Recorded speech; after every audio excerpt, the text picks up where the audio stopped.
When you're a spy, certain things are much harder than you'd think. You begin to expect that the entire world thinks like you do, and therefore has an implicit understanding that actions have consequences. You start thinking that people will look at the world and will realize that it's better to just be good, that it's better not to pull every dog's tail, that it's better to live your life, earn your money, live within your means, and if sometimes a deal falls into your lap that seems too good to be true, it's because it is, and you should run like hell. So if you're not a spy, you should pay your parking tickets. You shouldn't own a TEC 9, much less try to deduct one from your taxes, and you shouldn't have sex with people you'd have no compunction killing.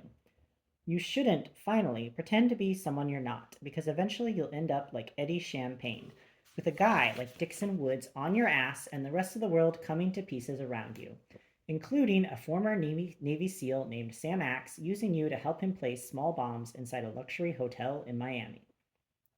Sam didn't want to do it, but I told him it was the best way to dispose of Eddie Champagne without actually getting Eddie Champagne disposed, so the two of them left Cricket O'Connor's house and headed to the Hotel Oro, where he'd reserved a room under Eddie's name and even used Eddie's credit card, making a paper trail.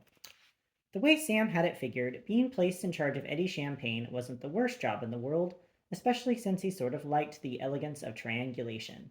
It was just the checking in that concerned him, since he'd need to convince Eddie to be equally elegant while being forced into a posh hotel against his will. And in plastic cuffs. We all knew that if Eddie bolted, we might never see him again, and that just wouldn't work. You rack up a bill, you pay your debt. So after parking Cricket's Benz across the street and self-parking, figuring maybe waiting for the valet at the end of the evening wouldn't be the best bet, all things considered, Sam broke it down for Eddie. Eddie was still half sauced, though with all that coffee, toast, fear, and anxiety, he'd found a sort of stoned equilibrium and had actually broken down in tears in the car while Sam drove, realizing that they were literally driving in his car.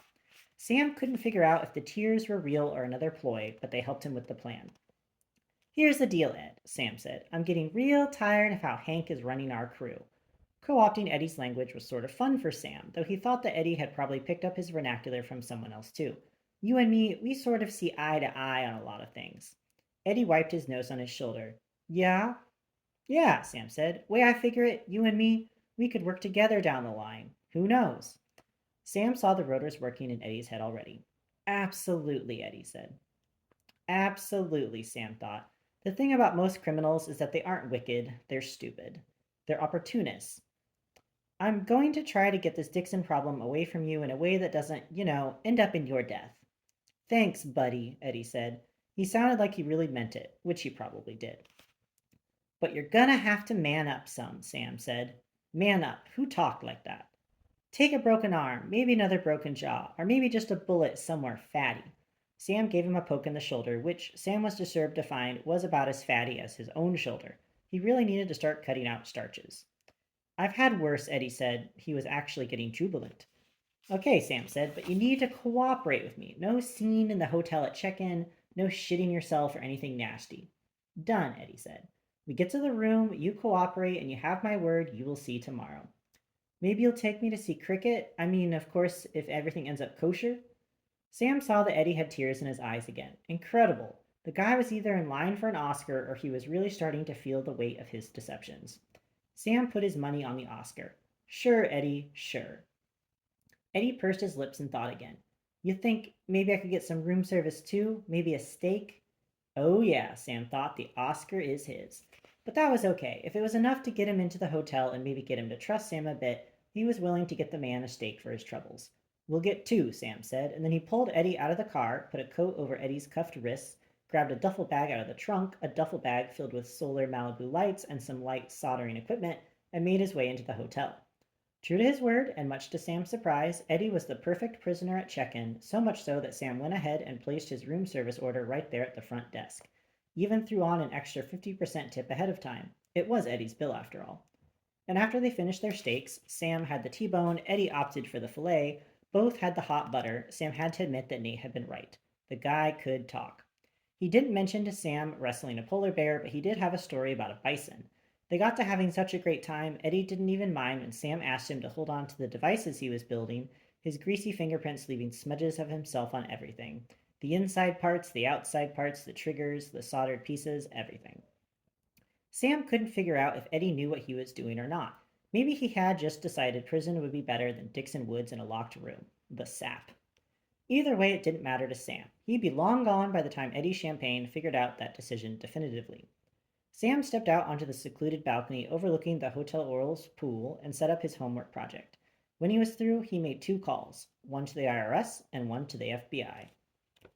Just before 6, Fiona and I pulled up to the Hotel Victor, the hotel directly next to the Hotel Oro, and parked in one of the spots directly out front reserved for people checking in. The sign said 30 minutes only, which was about 10 minutes longer than I thought it would take us to do our job. Outside, it was one of those nights when Miami feels laced with magic. A mist of fog was in the air, so the glittering lights of South Beach cast a glow into the world, giving the impression you were already remembering what you were experiencing. A soft focus with, at different angles, a sharp glare of truth, of reality, that you were alive in a moment. I wore a light tan colored suit, a collared shirt open at the neck, a red pocket square that I removed when I saw that Fiona was wearing a short red dress that would have made Audrey Hepburn give up cocktail numbers for good. We didn't want to match, look too much like tourists after all, particularly since if we weren't careful, our pictures would be in the paper. Or Palm Life, since an hour earlier, Jay Gatz had given James Demon a call. James, sport, I said, I thought you'd be interested in an ad hoc event taking place this evening at the Hotel Oro. Daisy thought you might appreciate the visual experience. Most deaf, he said. I almost hung up, though it wasn't worth the 2 minutes of my life I'd lose to hear James Demon speak one more word, but marched on nonetheless. The greater good and all that. Come at 6:15, I said. There's a fantastic new Russian model named Natalia Choplin will be entertaining poolside. She's very underground overseas, but is about to. I paused for just a moment in case I couldn't control the bile in my throat. Jump off here. This would be a real get for you. Hot, he said. Very, I said. Let me spell that last name for you. Choplyn. Make sure you get that down. Now, sitting with Fiona in the charger, I couldn't help but wonder what would become of Natalia after this evening.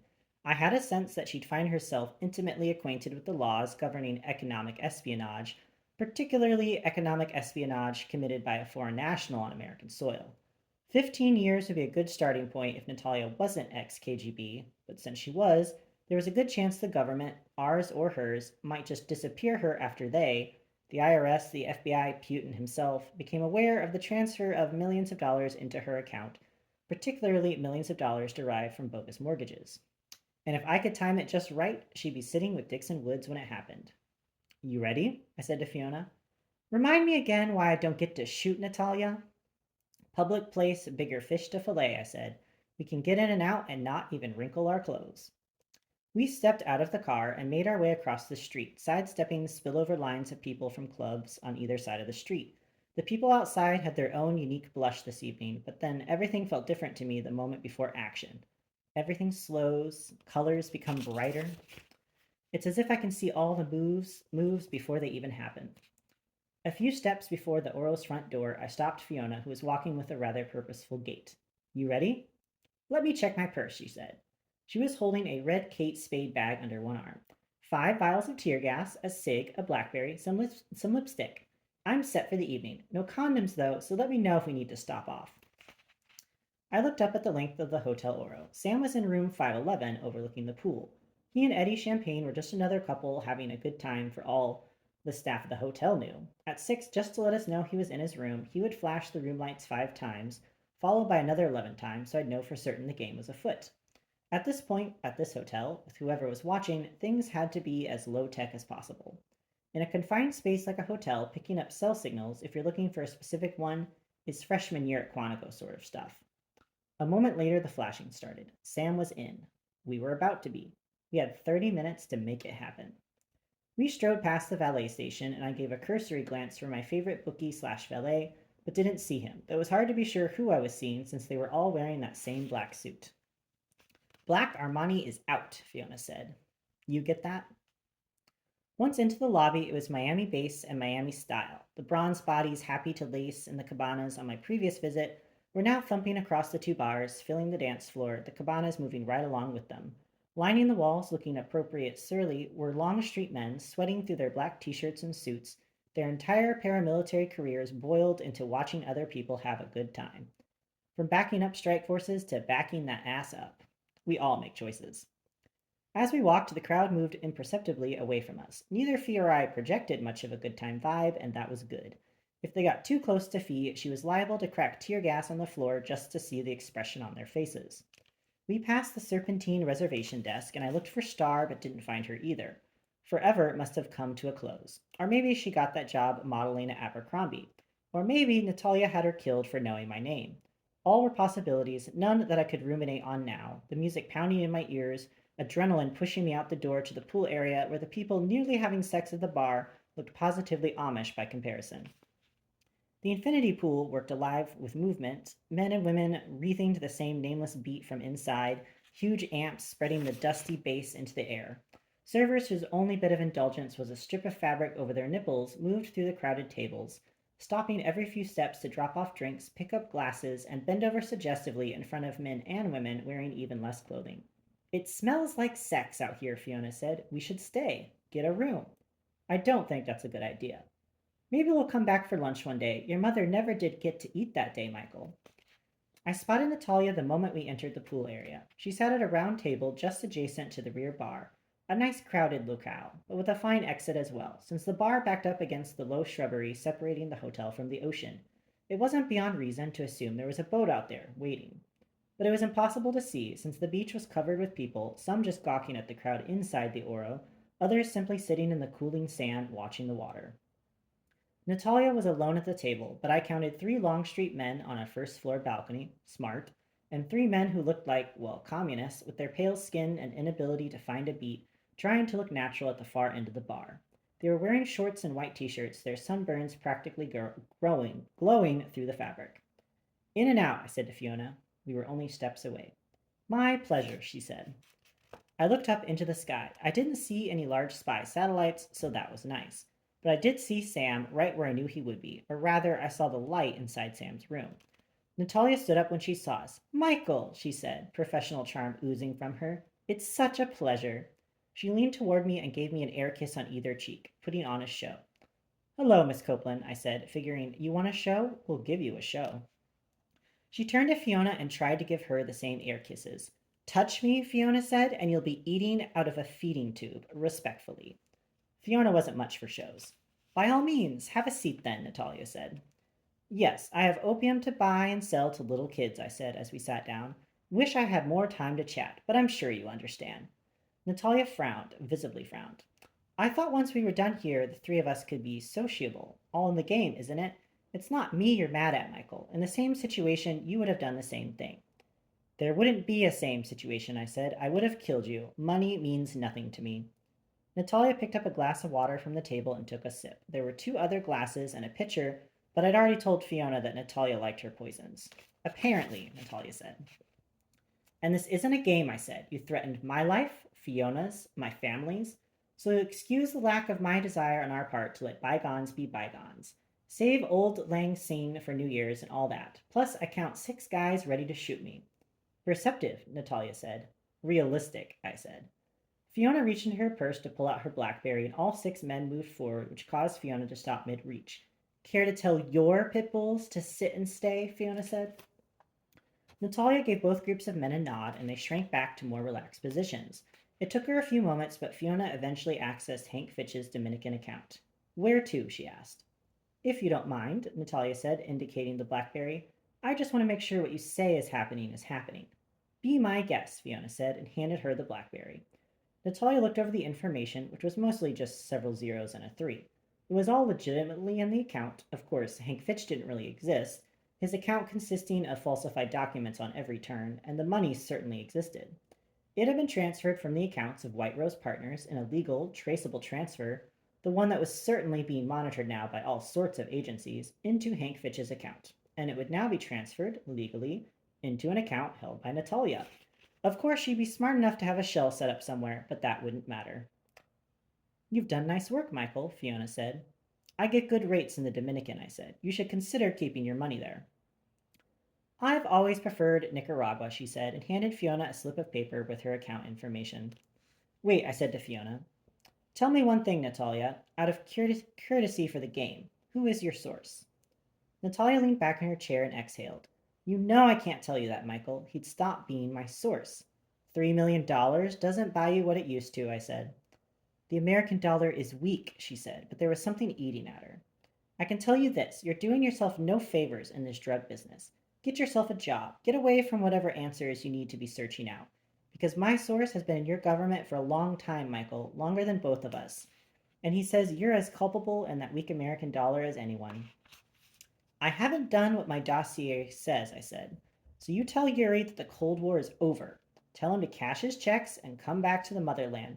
Tell him a flashing light caught the corner of my eye. Sam telling me it was now, which meant Dixon Woods was in the building. A little early, not surprising. Just tell him, I said. I'll do that, Natalia said. But I saw her looking over my shoulder. She must have caught the light too, though she didn't seem alarmed. Must have thought it was just a light, nothing more. Are we done rattling sabers, Michael? Fiona asked. Go ahead, I said. In just a few keystrokes, $3 million passed from the account of Hank Fitch into the account of Natalia Choplin. We waited silently for the confirmation from both banks, and when it came, I heard Natalia give out a thick sigh. She turned and waved away the men behind her from Longstreet, who shrugged and went back inside their room, 3 guns down. She then looked at the 3 men at the bar and nodded once. There was a grave look on her face, one I hadn't seen before, and I realized that those men weren't guarding her, they were watching her, making sure that she did what she was supposed to do, that the scales were evened. Natalia Choplin's life was saved, though not for long. They have your kids? I asked.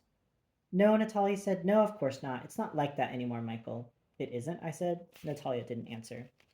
You don't even have children, do you? Fiona said. We should celebrate, Natalia said. That's the laugh, Michael, Fiona said. I think she fooled you. I can tell she's married, certainly. That round of fat around her chin, it's disgusting, really, letting yourself go like that, Natalia. But she's not stupid enough to actually procreate. You know nothing, Natalia said. Sam hit the lights again. Your lookout is trying to get your attention, Natalia said. You better give him the okay sign. I'd hate for someone to get shot now that the deal is done. Shit. I turned and waved at Sam, though I couldn't see him. I looked at my watch. We had about 5 minutes to get out of the situation, which was good since I saw Dixon Woods striding through the crowd.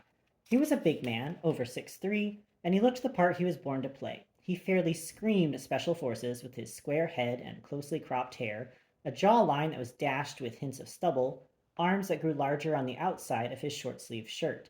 When I saw him in real life, the comedy of Eddie Champagne was clear. Where Dixon Woods was all coiled muscle, Eddie was doughy and simple.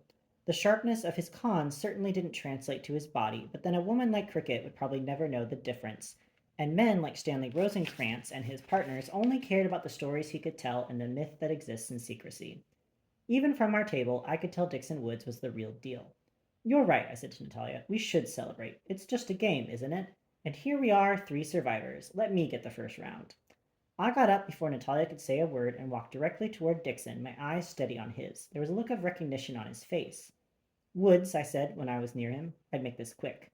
Weston, he replied. Shit again. Yes, I said. I tossed my head from side to side. You have to pardon me. I am drunk. Belgrade, right? I wasn't there, I said. Neither was I, he said. I pointed at him. He pointed at me. It was like we were in a very bad boy band and about to do a dance number.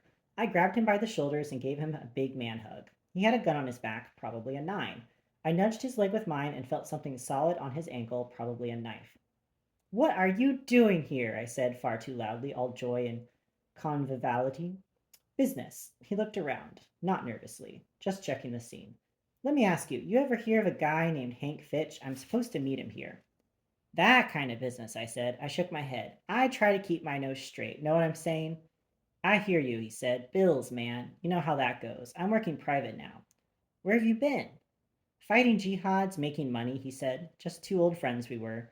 Now he was sizing me up. You were a bad man. Weren't we all, I said. I pointed at the table where Fiona and Natalia were still sitting. That they hadn't come to blows yet was nothing short of a miracle. Why don't you join us for a drink? Dixon looked around, thought about it. I'm meeting that guy, he said. Fitch. 1 drink, I said. Won't kill you, right? I haven't been back in Miami in a long time, he said, feeling the vibe now himself, acting like people do when they wish they were drunk. A drink won't kill me. You I'm not so sure about. Belgrade, I said, like we had been in a fraternity together and I was remembering the Alpha Phi mixer. A crazy time. I put my arm over his shoulder and guided him to the bar, where we picked 4 beers out of a bin filled with ice, tended to by a woman in a gold string bikini, then walked back to our table in time to hear Natalia say, I know you don't care for me, Fiona, but I could use a person like you. I don't get used, Fee said. She stood up abruptly. Ever. Ladies, I said, stopping Natalia from whatever she was about to say, I wanted to introduce you to an old friend just in town for a few days on business. I had my arm around Dixon and could feel him tensing. He knew this wasn't right. I just kept slurring right along. This is Dixon Woods. He runs an opium operation out of Afghanistan, but he's also very active in the real estate market here. He's employed by Longstreet Security, though I'm going to guess he's not telling them he's here this evening meeting with all of us. You're drunk, he said. My name is no, I said, squeezing him tighter, letting spittle gather between my words. I kept his arms pressed against me so he couldn't reach for his gun. Not that I thought he'd pull a gun in the middle of a crowded hotel, but I would. Don't even bother. We're all friends. For instance, that's Natalia Chaplin. She's ex-KGB. You don't know it, Dixon, but you guys are now business partners. You should chat, get to know each other. I gave Fiona a glance, but she didn't need any signs from me. She already had 2 vials of tear gas in her hand, but she is much smarter than me, so she also had a glass of water in the other, and she promptly hurled the water on Natalia, soaking her. At the same time, I slid my hand down Dixon's back, grasped his gun, and squeezed off a round through his pants, which sent him to the ground in a screaming heap, even though the bullet had buried itself in the ground. The scorch alone would put a man down, never mind the factor of surprise.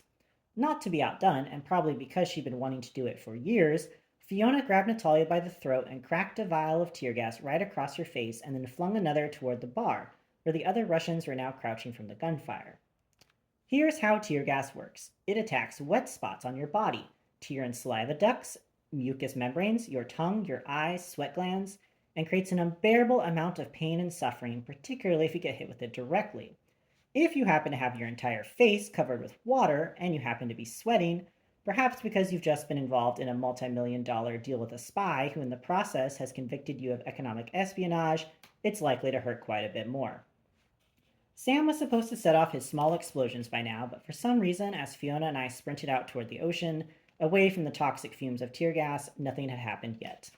The plan was for the Malibu Lights to set off a series of small explosions that would sound like gunfire.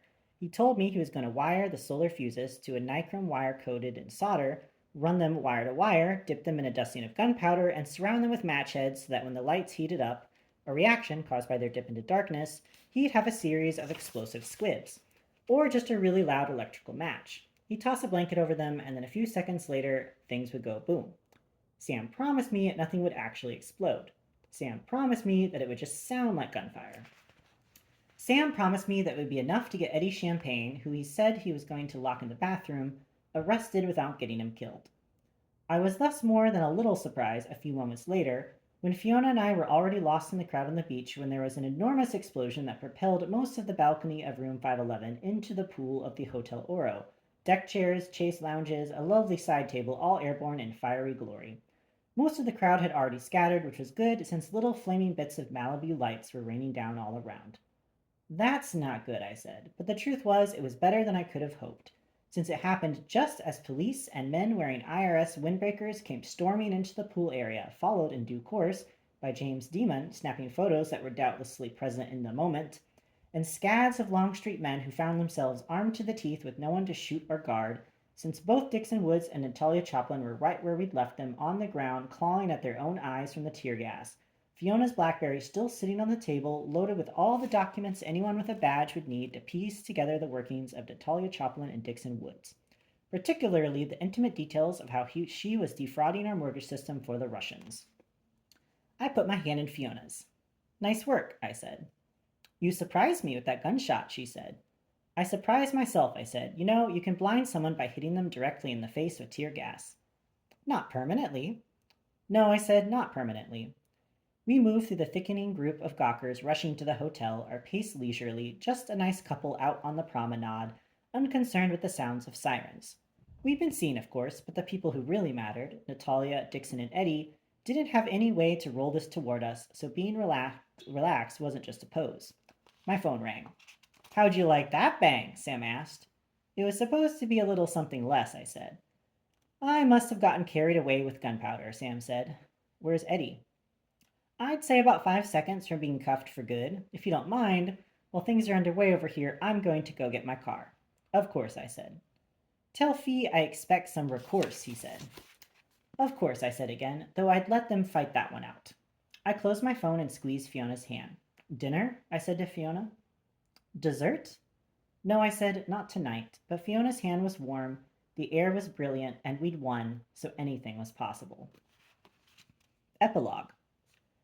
What you can never tell about people in love is how they'll react when the person they profess to hate the most, usually the person who has done them the most wrong, is right in front of their face. In Cricket O'Connor's case, that happened on the television the day after the explosion, when Eddie Champagne was a footnote to the local news reports of odd doings at the Hotel Oro. Apparently, on the same day a significant foreign spy was arrested for espionage, a low-level grifter accidentally blew up his hotel room. She was still at my mother's then, and I was there helping Cricket negotiate the transfer of some of her money back into the US legally. When she saw Eddie on television, she went into the kitchen and spit into the sink. I still feel so stupid, she said. I've lost so much.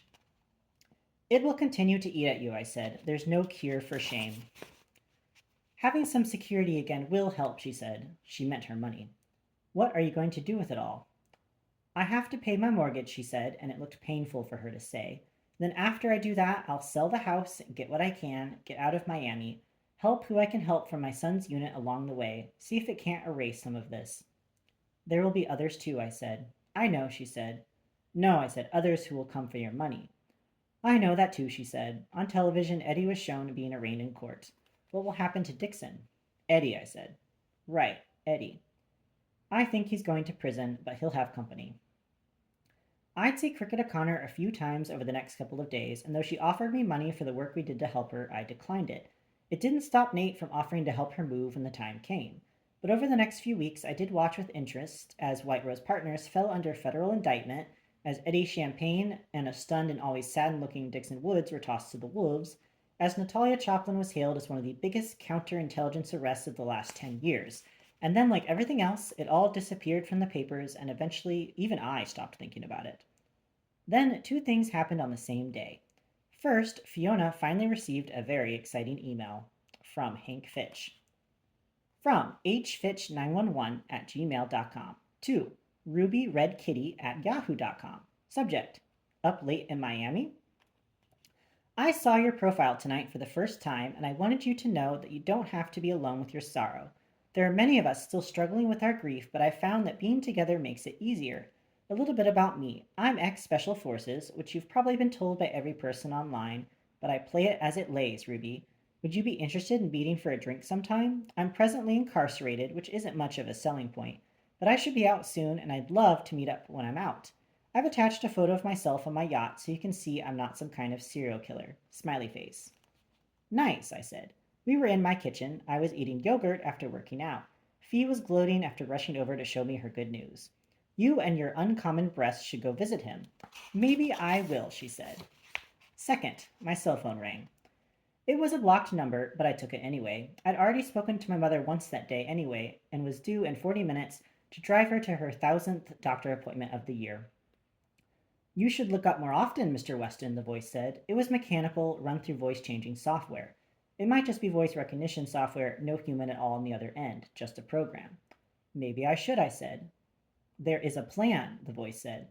Of course, there always is, I said, but the line was already dead. I looked out my window and saw Sam pull up in his Cadillac, the windows repaired, the rims shining, the tires fully inflated. It was noon, and yet when he got out of the car, he was holding a six-pack of something in one hand and a grocery bag in the other, and I actually saw him mumbling to himself like he was practicing a presentation of some kind, getting his words right, as if he might need to convince someone to get involved in something again.